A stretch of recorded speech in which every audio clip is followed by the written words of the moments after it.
All right, third time is a charm, folks. This is my third time recording this video. The first time it was because I sounded like a lunatic, like a disjointed nut job. The second time I sounded great, but there was a lot of wind.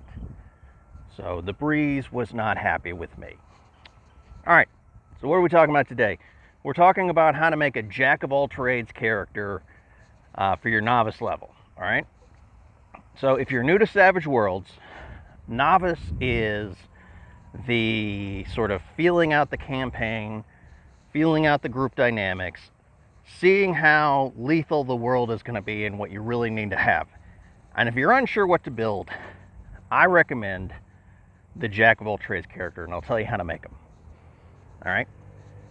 So to make a jack of all trades character, take your attributes and set them all at D6. Okay? They're even spread of D6. Next, take your core skills, your 5 core skills, and bump them up to D6. All right? So you've spent 5 skill points there. Now take fighting and shooting and bump them up to D6. And if you really want to be like a productive member of society, take your healing and bump it up to D6. And you have 1 point left.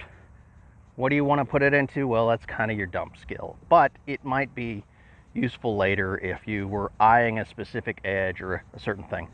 You might want to consider thievery. Or, or, you might want to consider something else like, I don't know, common knowledge is already bumped up. You might want to consider something like taunt or intimidation. But thievery is pretty good because it helps you like steal stuff. It's like, okay, well, what's next? It's like, well, what about my hindrances? Like, well, if it's a heroic game, you can always go with a heroic character or code of honor or something to that effect. Hindrances really exist so that you can get bennies. All right, you can get bennies and you can role play. If you have like a loose concept, you can sort of play from there. Hindrances can be bought off later, so don't feel locked in.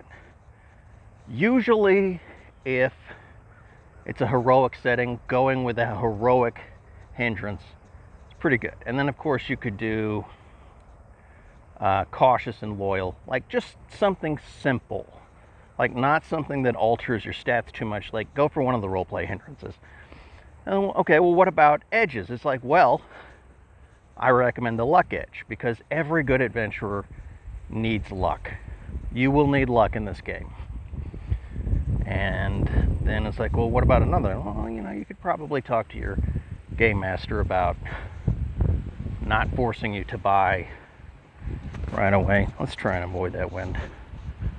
But that's my recommendation, for a jack of all trades character. I'm Mayor Dustin.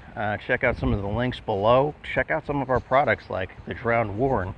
Look forward to some of our stuff with the Razor and the Gale coming up. We'll catch you later.